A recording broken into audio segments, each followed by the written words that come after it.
Siddhartha by Herman Hesse, The Ferryman. I want to remain by this river, thought Siddhartha. It is the same one that I crossed while going to the child people. A friendly ferryman ferried me then. I will go to him. From his hut, my way once led me to a new life, which has now grown old and died. May my new way, my new life, start out from there. Tenderly, he gazed at the streaming water, at the transparent green, at the crystalline lines of its mysterious pattern. He saw bright beads rising from the depths, silent bubbles drifting on the surface, sky blue reflected there. The river gazed at him with 1,000 eyes, with green, with white, with crystalline, with sky blue eyes. How he loved the winter, how it delighted him, how grateful he was to it. In his heart, he heard the voice speaking, the newly awakened voice, and it said to him, "Love this water, stay with it, learn from it." Oh, yes, he wanted to learn from it. He wanted to listen to it. The man who grasped this water and its secrets, so it seemed, would also grasp a lot of other things, many secrets, all secrets. But of the secrets of the river, he saw only one today. It seized his soul. He saw the water running and running, constantly running, and yet it was always there, was always and forever the same, and yet new every instant. Who could grasp this? Who could fathom this? He did not grasp or fathom it. He felt only an inkling stirring, a distant memory. Godly voices. Siddhartha stood up. Unbearable was the roiling of the hunger in his body. Suffering, he wandered farther, along the bank, upstream, listened to the current, listened to the growling hunger in his body. When he reached the ferry, the boat was ready, and the same ferryman who had once ferried the young Samana across the river was standing in the boat. Siddhartha recognized him. He too had aged greatly. "Will you ferry me across?" he asked. The ferryman, astonished at seeing such a noble person wandering alone and on foot, took him into the boat and pushed off. "You have chosen a lovely life," said the passenger. "It must be lovely to live by this water every day and to travel upon it." Smiling, the rower rocked. "It is lovely, sir. It is as you say, but is not every life, is not every work lovely?" "That may be, but I envy you for yours." "Ah, you might soon stop enjoying it. It is nothing for people in fine clothes."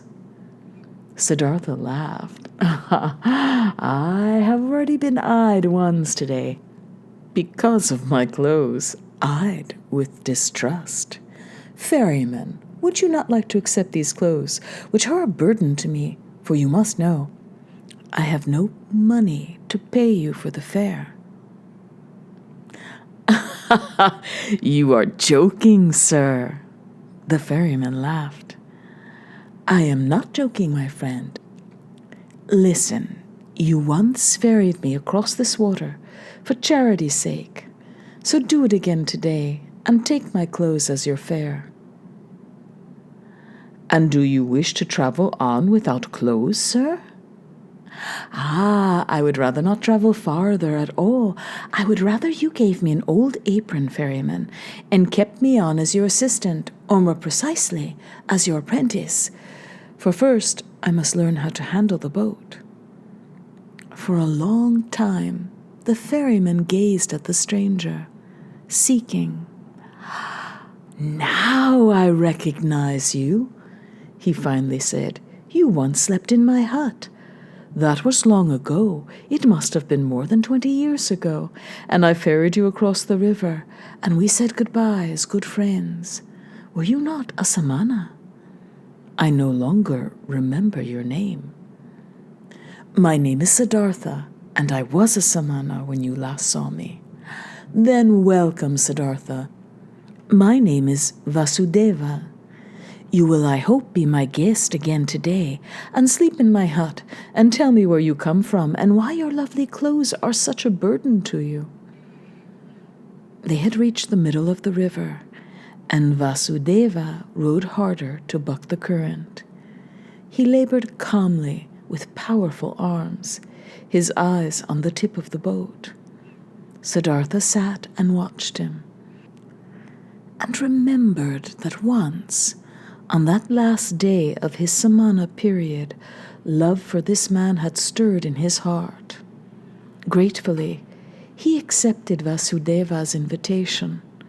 When they moored on the bank, he helped him bind the boat to the posts. Then the ferryman asked him into his hut, offered him bread and water, and Siddhartha ate with gusto, and also ate with gusto from the mangoes that Vasudeva offered him. Then, as the sun was about to go down, they settled at a tree trunk on the bank, and Siddhartha told the ferryman about his background, about his life, and how today, in that hour of despair, he had seen it pass before his eyes. He talked until deep into the night. Vasudeva listened very attentively. Listening, he absorbed everything, origin and childhood, all the learning, all the seeking, all joy, all woe. One of the ferryman's greatest virtues was that he knew how to listen like few other people. Without a word from Vasudeva, the speaker felt that the ferryman took in his words, silent, open, waiting, missing none, impatient for none, neither praising nor blaming, but only listening.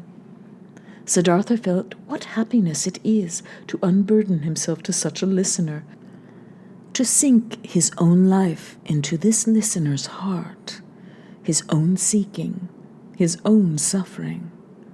But toward the end of Siddhartha's story, when he spoke about the tree by the river, and about his deep despair, about the sacred Om, and of how, after his long slumber, he had felt such deep love for the river, the ferryman listened twice as hard, utterly and thoroughly devoted, with eyes closed. When Siddhartha fell silent, there was a long stillness, and then Vasudeva said, "It is as I thought. The river spoke to you. It is your friend too. It speaks to you too. That is good. That is very good. Stay with me, Siddhartha, my friend. I once had a wife. Her palate was next to mine, but she died long ago. I have long lived alone. Live with me now. There is room and food for both of us." "I thank you," said Siddhartha. "I thank you and accept. And I also thank you, Vasudeva, for listening to me so well. Rare are the people who know how to listen, and I have never met anyone who knew it so well as you. This, too, I will learn from you." "You will learn it," said Vasudeva, "but not from me. It was the river that taught me how to listen. You too will learn how from the river. The river knows everything. One can learn everything from it. Look, you too have already learned from the river that it is good to strive downward, to sink, to seek the depth. The rich and noble Siddhartha is becoming an oarsman. The learned Brahmin Siddhartha is becoming a ferryman. This too was told to you by the river. You will learn the other thing from the river too." Siddhartha said after a long pause, "What other thing, Vasudeva?" Vasudeva stood up. "It is late," he said. "Let us go to bed. I cannot tell you what the other thing is, my friend. You will learn it. Perhaps you know it already. Look, I am no scholar. I do not know how to speak, nor do I understand how to think. I know only how to listen and to be pious. That is all I have ever learned. If I could talk and teach, I might be a sage, but I am only a ferryman, and my task is to ferry people across this river. I have ferried many across, thousands. For all of them, my river has been nothing but a hindrance in their travels. They traveled for money and business, to weddings and on pilgrimages, and the river was in their way, and the ferryman was there to get them swiftly across that hindrance. But for a few among the thousands, a very few, 4 or 5, the river was no hindrance. They heard its voice. They listened to it, and the river became sacred for them, as it is for me. Let us now retire for the night, Siddhartha. Siddhartha remained with the ferryman and learned how to handle the boat. And when there was no ferrying to do, he worked with Vasudeva in the rice paddy, gathered wood, picked the fruit of the pisang trees. He learned how to make an oar, and learned how to repair the boat, and weave baskets, and was cheerful about everything he learned, and the days and months ran swiftly by.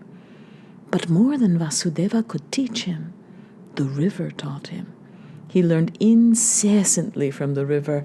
Above all, it taught him how to listen with a silent heart, with a waiting, open soul, without passion, without desire, without judgment, without opinion. He lived amiably next to Vasudeva, and at times they exchanged words, few and long pondered words. Vasudeva was no friend of words. Siddhartha could seldom get him to speak. "Did the river," he asked once, "also teach you this secret that time does not exist?"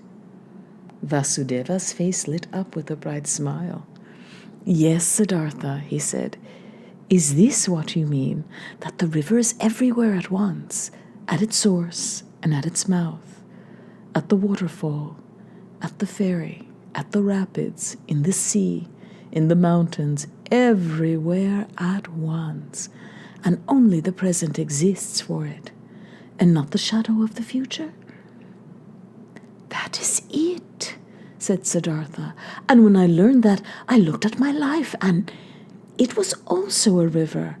And the boy Siddhartha was separated from the adult Siddhartha and from the old man Siddhartha only by shadow, not by substance. Nor were Siddhartha's earlier births the past, and his death and his return to Brahma are no future. Nothing was, nothing will be, everything is. Everything has being and is present." Siddhartha spoke ecstatically. This illumination had made him deeply blissful. "Oh, were not all sufferings time? Were not all fear and self-torment time? Were not all difficulty, all hostility in the world over and overcome, as soon as time was overcome, as soon as time could be thought away?" He had spoken ecstatically. Vasudeva smiled and beamed at him and nodded in confirmation.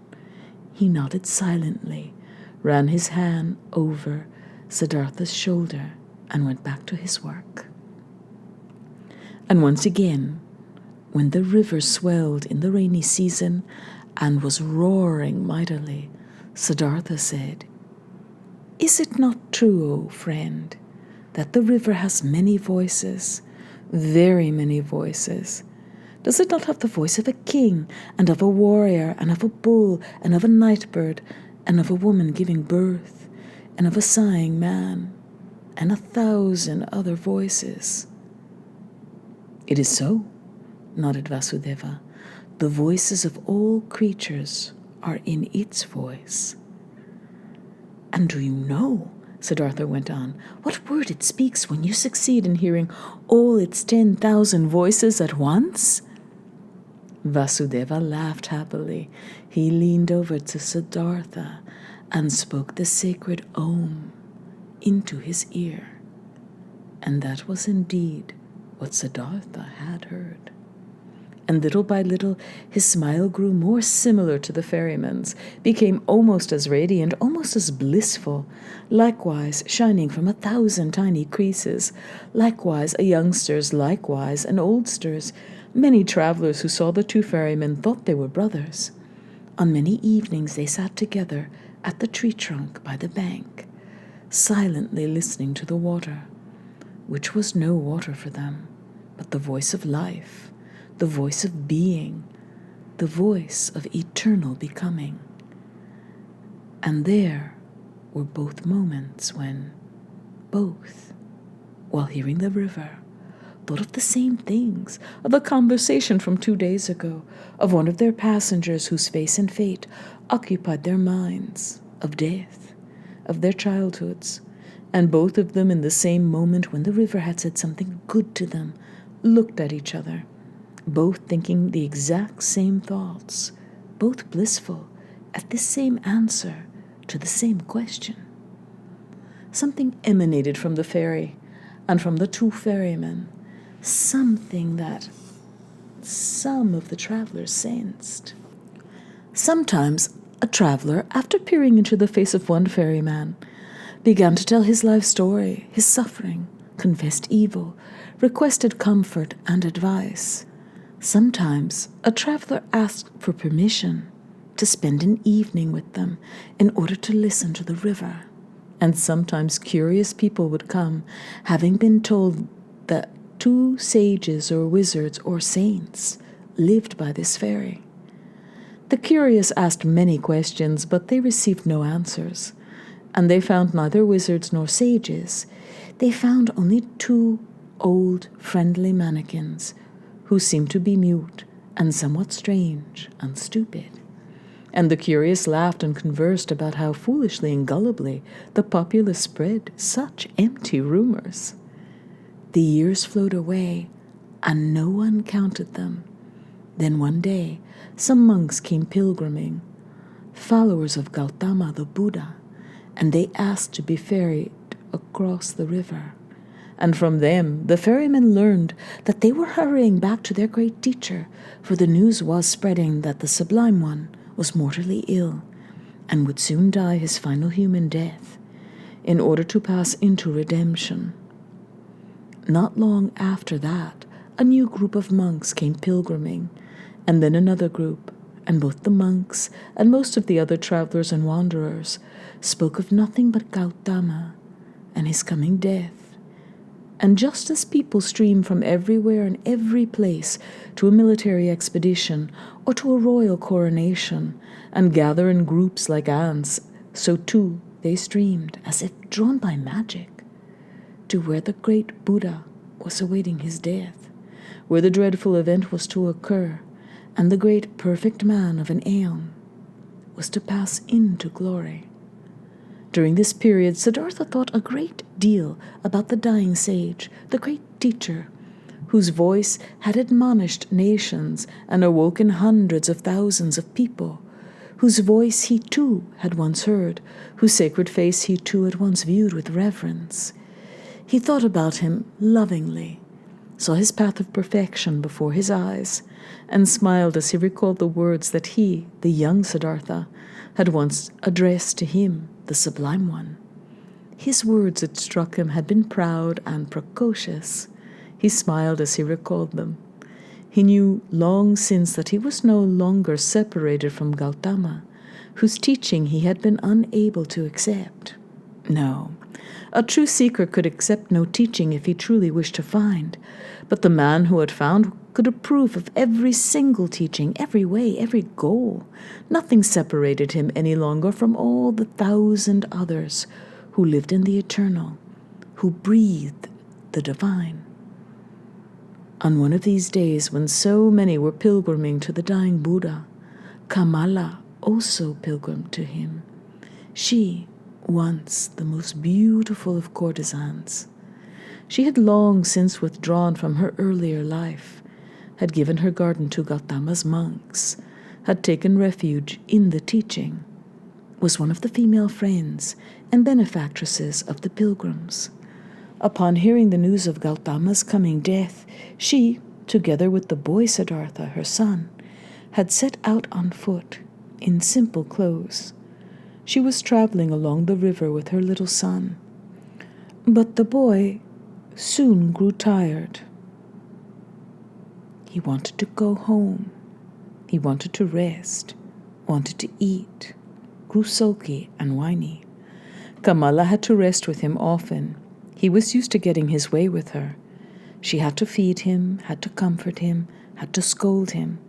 He did not understand why he and his mother had to go on this arduous and dismal pilgrimage to an unknown place, to a stranger who was holy and was dying. Let him die.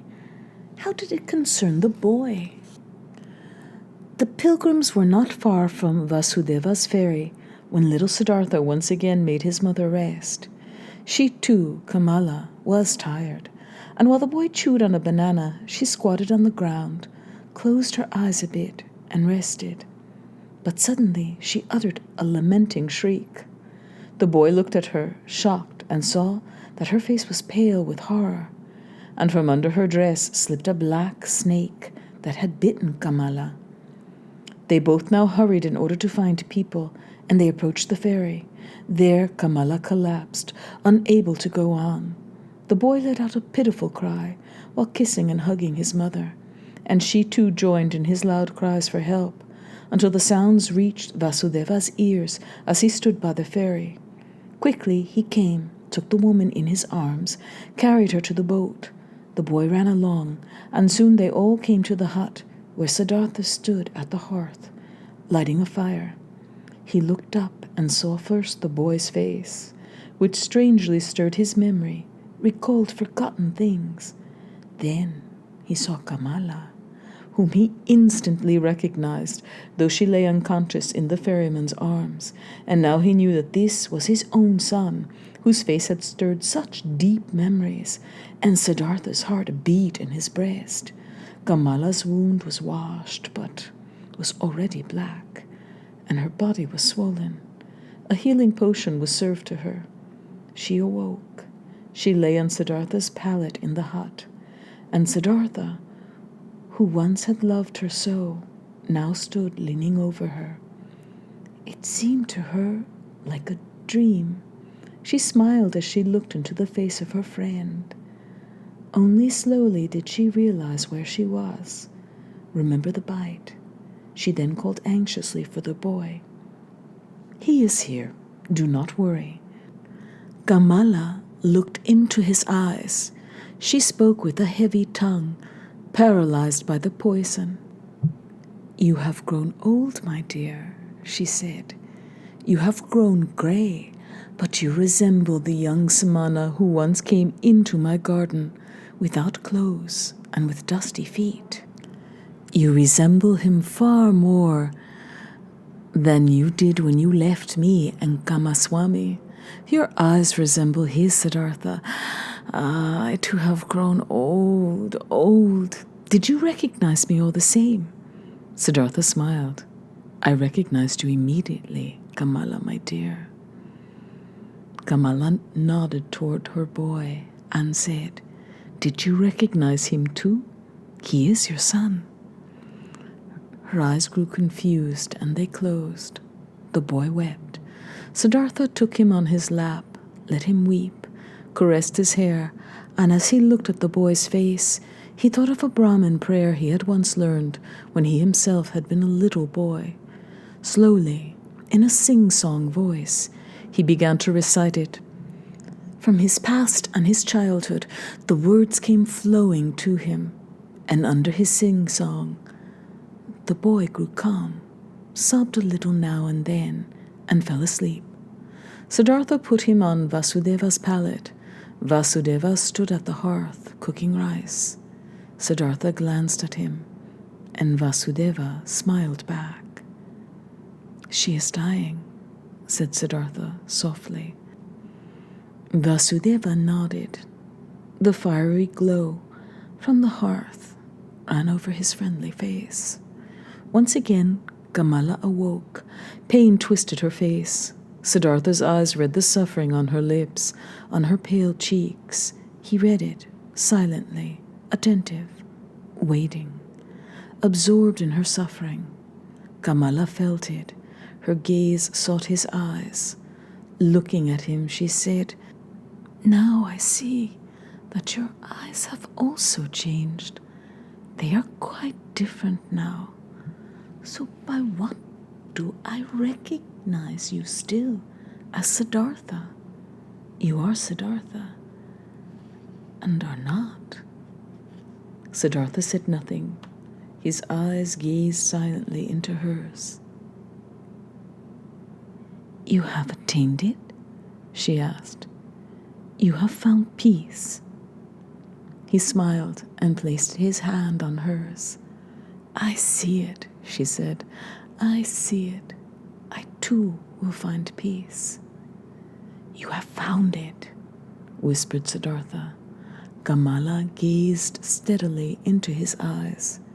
She recalled wanting to go on a pilgrimage to Gautama, to see the face of the perfect man, to breathe his peace, and now instead she had found Siddhartha, and that was good.